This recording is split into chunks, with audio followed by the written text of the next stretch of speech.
Kung kayo'y mananalangin, sabihin ninyo, Ama, sambahin nawa ang inyong pangalan. Naway magsimula na ang inyong paghahari. Bigyan ninyo kami ng aming makakain sa araw-araw. At patawarin ninyo kami sa aming mga kasalanan. Yamang pinapatawad namin ang bawat nagkakasala sa amin.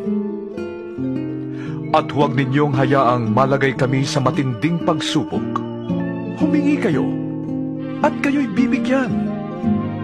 Humanap kayo at kayo'y makakatagpo.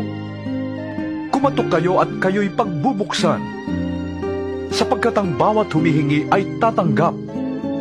Ang bawat humahanap ay makakatagpo. At ang bawat kumakatok ay pagbubuksan.